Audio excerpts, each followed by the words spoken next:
পরিণীতা ধারাবাহিকে দেখেছিলাম আমরা আশুতোষ বসুর প্রাণ বাঁচানোর জন্য রায়ান পারুল দ্বিতীয়বার বিয়ে করলো। ওরা গেছে দাদুর আশীর্বাদ নিতে। দাদু চোখ মেলে তাকিয়েছে, সবাই ঘিরে ধরেছে, এত খুশি যে বলার কথা না। দাদুরও চোখে জল। ঠাম্মি বলছে, তুমি কাঁদছো কেন? মনে মনে ভাবছে যে আমি সকলকে এত শাসনে রেখেছিলাম, কিন্তু তবু এরা আমাকে ঘিরে রেখেছে, তার মানে ওরা নিশ্চয়ই আমাকে ভালোবাসে। সেই জন্যেই আমার প্রাণ বাঁচানোর চেষ্টায় সকলে মিলে এখানে উপস্থিত। ঠাম্মি বলছে, তুমি ঠিক হয়ে যাবে, তুমি চিন্তা করো না। তুমি কি ভেবেছিলে তুমি আমাদের সকলকে ফাঁকি দিয়ে পালিয়ে যাবে? তা আর হবে না। বলছে, দেখো সুরমা, আমার কি অবস্থা হলো, আমার ডান দিকটা প্যারালিসিস হয়ে গেল। নিজে ওঠার চেষ্টা করলেন কিন্তু পারলেন না। যে ওদের দুহাত ভরে আশীর্বাদ করব সেটাও হচ্ছে না। পারুল রায়ানের চোখে জল। এইভাবে রায়ান দাদুকে দেখতে চায় না। পারুল বলছে, দাদু তুমি কেন চিন্তা করছো? তুমি একেবারে ভেবো না, আমরা তো আছি। তখন দুপাশ দিয়ে ওরা দুজন দাদুকে টেনে তুলে ধরেছে। বাড়ির সকলে বলছে, এরা দুজনই দাদু তোমার দুই লাঠি, তুমি ঠিক হয়ে যাবে, তুমি একদম ভেবো না। দাদুরও তাই মত যে এরা দুজন যদি একসাথে থাকে তাহলে বিশ্ব জয় করতে পারে। এদের দুজনের মিল করানোটাই মূল লক্ষ্য, কিন্তু কিছুতেই সম্ভব হচ্ছে না। দাদু জানতেও পারল না এরা শর্তের বিয়ে করলো। ডাক্তারবাবু বলেছেন যে ওনার তো পক্ষাঘাত হয়েছে, ওনাকে উত্তেজিত করা যাবে না কোনোভাবেই। এমন কোনো কথা বলবেন না যাতে আঘাত পান। সাবধানে ওনাকে বাড়ি নিয়ে যাবেন। ডাক্তারবাবু ছুটি দিয়ে দেবেন। বড় ছেলে এসছে, বলছে, বাবা তুমি একবারে চিন্তা করো না, আমরা তো সকলে আছি, তুমি বাড়ি চলো। মেজো ছেলে এসছে, সেও বলছে, বাবা আমরা আছি, তুমি ভাববে না। সকলে মিলে দাদুকে বাড়ি নিয়ে গেছে। বাড়ির বড় বউ মৌসুমি অর্থাৎ রায়ানের মা, সে এবার ভাবছে বাবা যখন আর উঠতে চলতে পারবে না, তখন এই বাড়ির কর্তৃত্ব আমার হাতে চলে এলো, আমি এই বাড়ি কর্ত্রী। শিরিনকে বলেছে, আচ্ছা শিরিন, এবার আমি কি করব, তুমি কিছু বুদ্ধি দাও। পারুলকে তো আমি কিছুতেই জব্দ করতে পারছি না, আমার ছেলের জীবন থেকে তাড়িয়েও দিতে পারছি না, কি করে ওকে বাড়ি থেকে তাড়াবো? শিরিন কোনো পথ দেখতে পাচ্ছে না। বলছে যে তুমি তো ইউনিভার্সিটিতেও চেষ্টা করলে, বাড়িতেও চেষ্টা করলে, এরপর কি করব? শিরিন বলল, একটা উপায় আছে। বলছে, কি? বলছে যে আন্টি তুমি এমন একটা কাজ করো যাতে বাড়িতে ওর স্থান না হয়, এমন উপায় বের করো ও যাতে পড়াশুনোটা ছেড়ে দিতে বাধ্য হয়।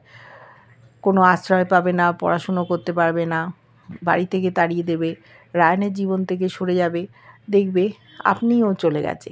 বলছে, তুমি একটা ঠিক কথা বলেছো, তুমি সোনা মা, তুমি সবসময় আমার পাশে থেকো কেমন?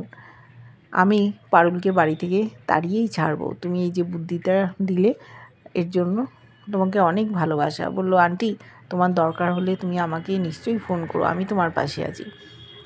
এদিকে বাড়িতে সকলে আনন্দ করছে। পরের দিন একটা পার্টি রাখা হবে, গান বাজনা করা হবে দাদু ফেরার জন্য। পারুল বলল, তোমরা চিন্তা করো না, আমি সব বন্দোবস্ত করব। হঠাৎ সেখানে উপস্থিত মৌসুমি। মৌসুমি বলছে, দেখো বাবা এখন এই বাড়ির কর্তা আর রইল না, কারণ তিনি নিজে পক্ষাঘাতে পঙ্গু। তাই এই বাড়ি কর্ত্রী এখন থেকে আমি, আমার কথাই শেষ কথা।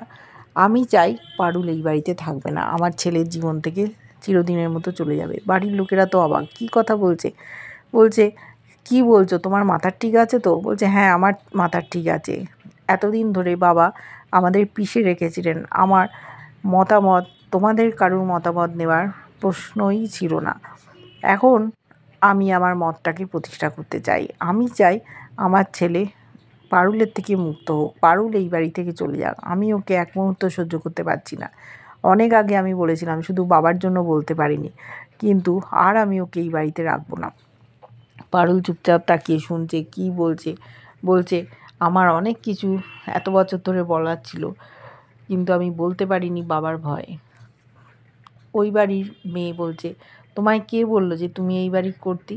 বাবার অসুস্থ হওয়াতে তুমি নিজেকে কর্ত্রী মনে করছো?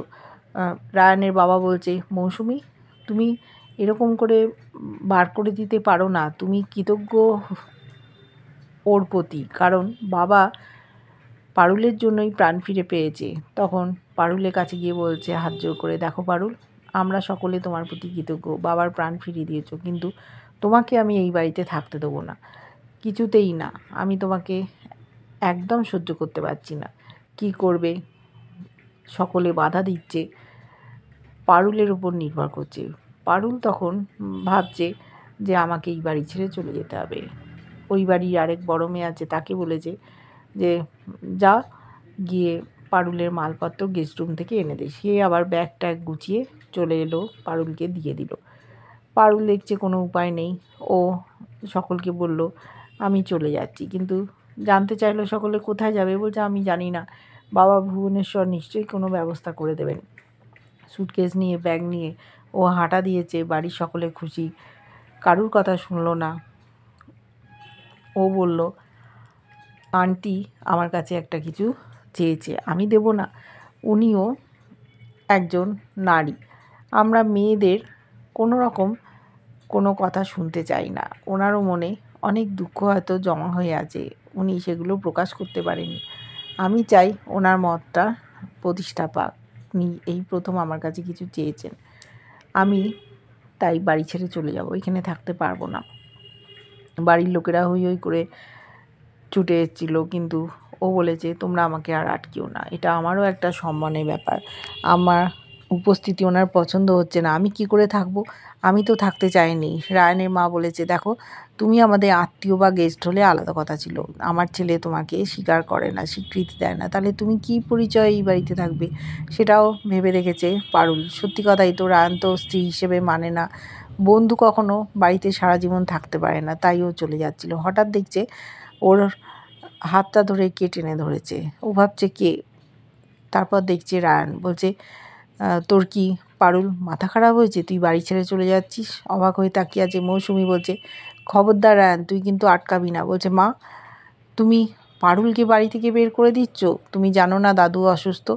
বলে দিয়েছিল মৌসুমি। আমি জানি যে তোমরা কেউ এ কথা বাবাকে জানাবে না, বাবার তালে প্রাণ সংশয় আছে। সেই সুযোগে পারুলকে তাড়িয়ে দিতে চেয়েছিল, কিন্তু রায়ান আটকে দিল। বলছে দেখ পারুল, তুই হয়তো জেদ করে বাড়ি থেকে চলে যাচ্ছিস, কিন্তু কাল সকালে যখন দাদু জানতে চাইবে বা ডাকবে যে পারুল দিদিকে একবার ডাকো, আমি ওর সাথে কথা বলবো, তখন কি হবে একবারও ভেবে দেখেছিস? দাদু কত বড় আঘাত পাবে। পারুল এসব কিছু না ভেবেই বেরিয়ে যাচ্ছিল।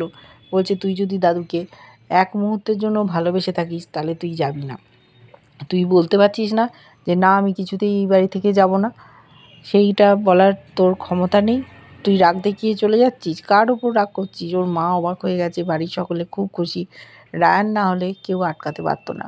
বলছে ওর মাকে, দেখো মা, পারুলকে দাদু এই বাড়িতে এনেছিল, তুমি তাই ওকে বা অন্য কেউ বের করে দিতে পারো না।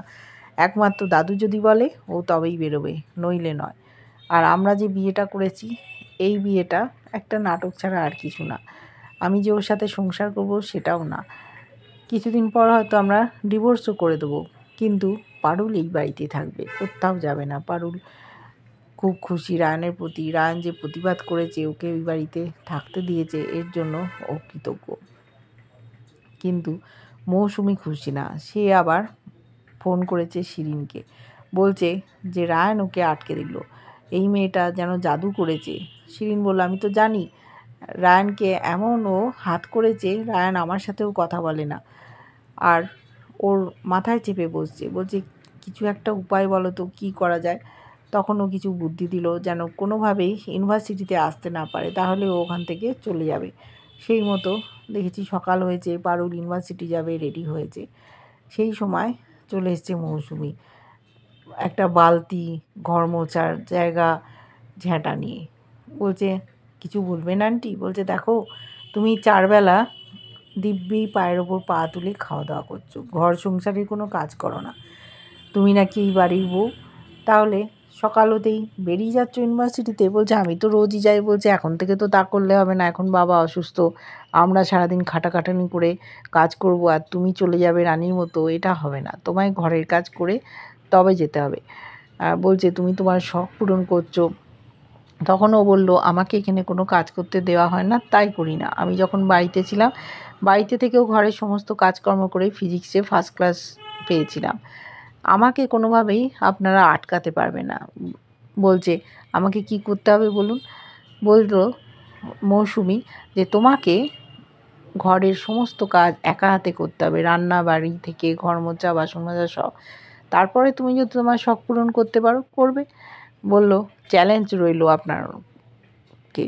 বলল ও তুমি চ্যালেঞ্জ করছো, আমি কিন্তু পাল্টা চ্যালেঞ্জও দিতে পারি। শাশুড়ি বৌমার মধ্যে চ্যালেঞ্জ বিনিময় হলো। ও তাতেই রাজি, সমস্ত কাজ করে ওর পড়াশুনোটা চালিয়ে যাবে, সেখান থেকে মুখ ফেরাবে না। ও তাই বালতি ঝ্যাঁটা সব কিছু সরঞ্জাম নিয়ে ওখান থেকে চলে গেল। আজকে কাজের লোক আসেনি, ঘরের সমস্ত কাজ ওকেই করতে হবে, তারপরও ইউনিভার্সিটি যেতে পারবে। মৌসুমিও খানিকটা চমকে গেল, কেননা পারুলকে কোনো বিশ্বাস নেই, ও যে কোনো চ্যালেঞ্জ একাই লড়ে বের করে নিতে পারে। বলেছে যে আপনি পারুল চক্রবর্তীকে চেনেন না, তার জেদের কাছে যে কেউ হেরে যাবে। দেখতে থাকবো পারুল কতটা কি করতে পারে। কেমন লাগছে ধারাবাহিকটা জানিও। ভালো লাগলে লাইক কমেন্ট সাবস্ক্রাইব করে যারা ফেসবুক পেজ থেকে দেখছো ফলো করে সাথে থেকো।